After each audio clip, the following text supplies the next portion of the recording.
بسم الله الرحمن الرحيم به نستعين ونهتدي والصلاة والسلام على رسول الله صلى الله عليه وسلم أفضل الخلق والمرسلين أثره نقتفي وبه نقتدي أما بعد. Ladies and gentlemen, Assalamu alaikum wa rahmatullahi wa barakatuh to all of you.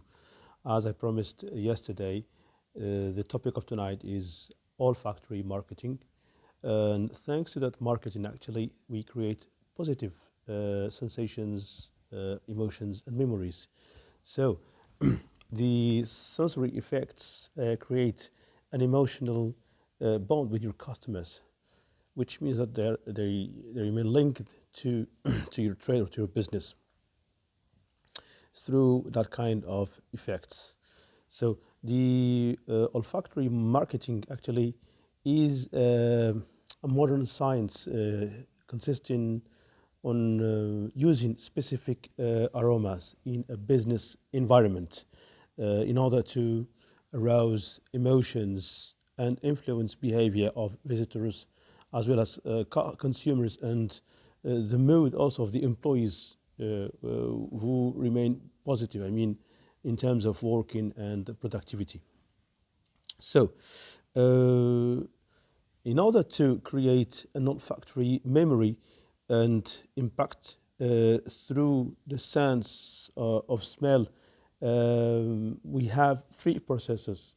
So the first process is the olfactory process, and the second one is the emotional process, and the third one is the memory process. So when we use better aromas, good aromas, and good smells, we create that kind of great feeling, something that, I mean, that feeling would would create positive emotions in the brain, and also that would lead to a good memory, which means that you, I mean, as the brain would keep a positive and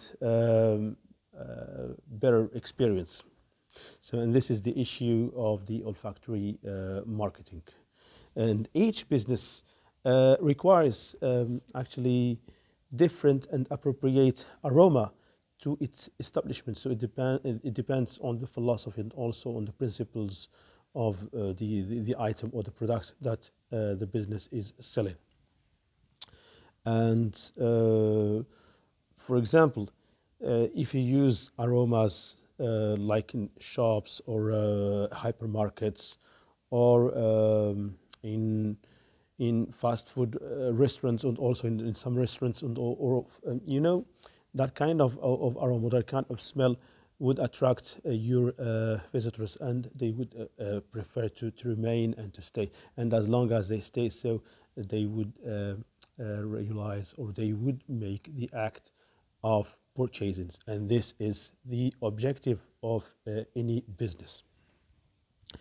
Let's start to talk about the benefits of the olfactory marketing. So we have many benefits. So the first one is the creation of a positive experience, and the second one is earning loyalty of customers. The third one is the branding, and the fourth one is increasing the purchasing intentions. The fifth one is to attract attention of customers to your trade or to your business, and the sixth one is to modify the behaviors of customers, and the seventh one is to neutralize bad smells. So let's start by the first kind of benefits, which is to create positive experience.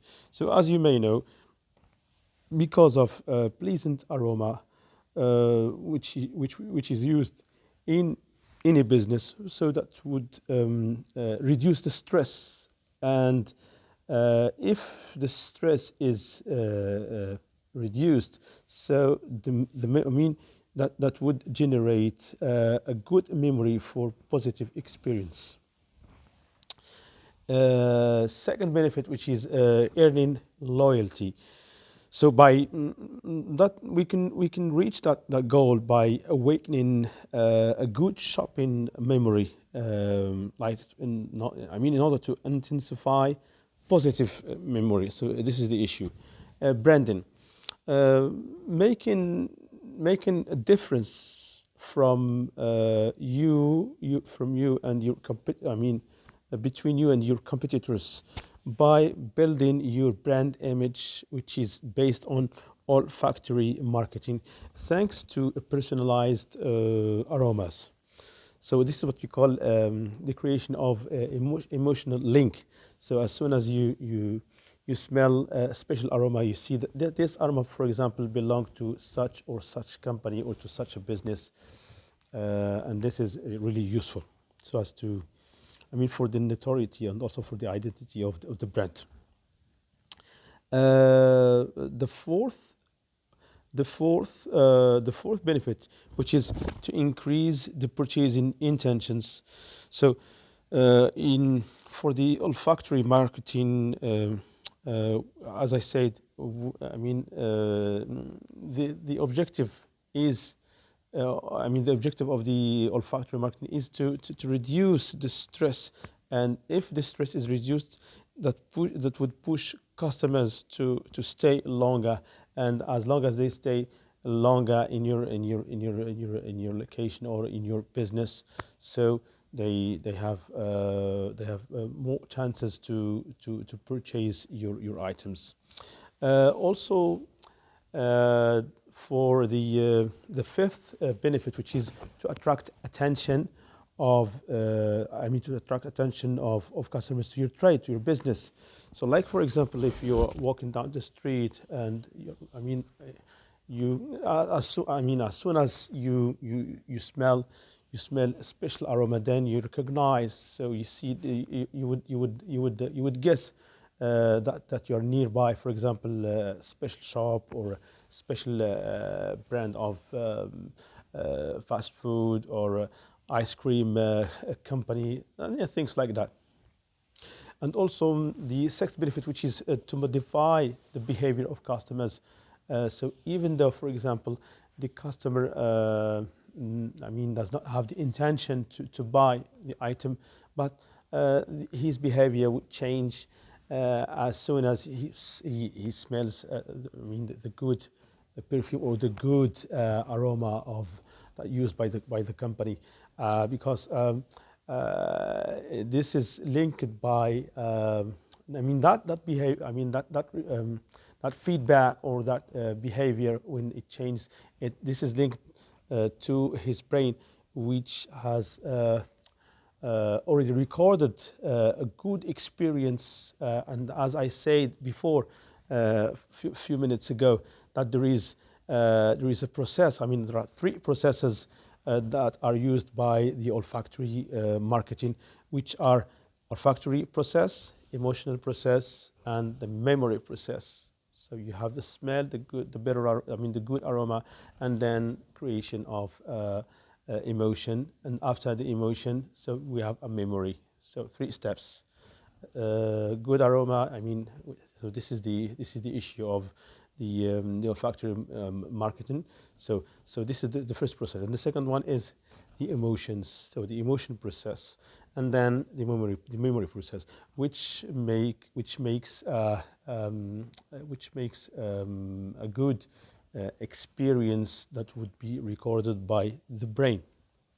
Uh, so this is so we I was talking about the modification of the behavior. So now let's go to the final, or to the seventh benefit, which is the neutralization of bad smells.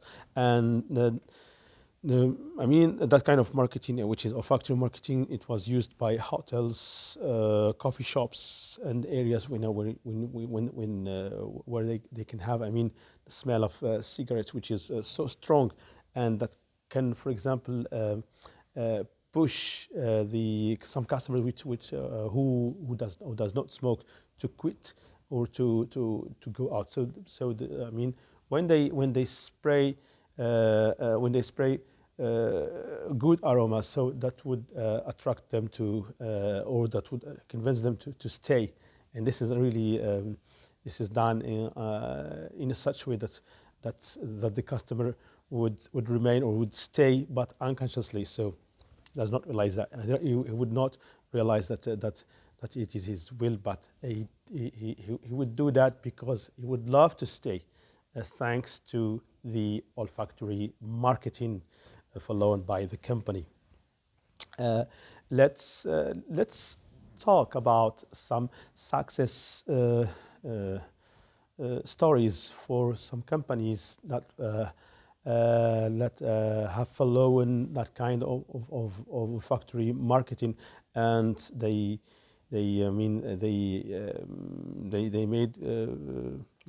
made higher turnovers due to the kind of marketing.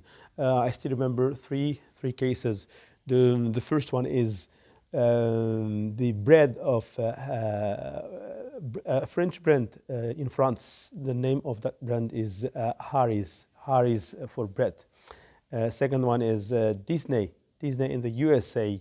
In the USA, they use that kind of olfactory marketing so as to, it's a sensory marketing. It is used so as to keep the customers in the parks of Disneyland. The third business, I still remember Dunkin' Donuts. They also use that kind of marketing, and they've got successful results due to that kind of marketing. Actually, I'm against the fact to talk about brands, but here it's an obligation for me. I think that my session has reached its end, and I would like to maybe I want to talk about, in the future, about techniques of negotiation, but there is a sphere which is really very important in the framework of negotiation, which is culture. For example, now because we are operating, especially for the business, in an open area, and due to the globalization, and we face business with other people that are in overseas areas. Like, for example, I am from Morocco, and I am obliged to deal with people or businessmen in China or in the US or in France. So we don't have the same perceptions of business the way to accept, the way to refuse. For example, if I remain silent, what does it mean in the Chinese culture, or for example in the American culture? How, for example, how do we negotiate the price? I got some eccentric stories, for example, with Chinese businessmen. For example, if you go to a business dinner, so you shouldn't sit on the right side of the table. Otherwise, you are not the guest, so you're going to pay for the dinner. Anyway, so the way how to shake hands. For example, how could you, for example, convince to get a discount, and do you have to insist whether or not? So all that kind of things. Maybe we can talk about them. But anyway, so we're going to start by the techniques of negotiation next, inshallah, and I am going to make some references about the cross-cultural management, and also the cross-cultural techniques to take into consideration when you are negotiating with partners, or overseas partners. Thank you for your attention, and as usual, so I'm going to finish by two verses of the Holy Quran. ألا بذكر الله تطمئن القلوب وقل اعملوا فسيرى الله عملكم ورسوله والمؤمنون ثم تردون إلى عالم الغيب والشهادة فينبئكم بما كنتم تعملون. Thank you for your attention. Thank you one more time. And see you next inshallah. Assalamu alaikum wa rahmatullahi wa barakatuh.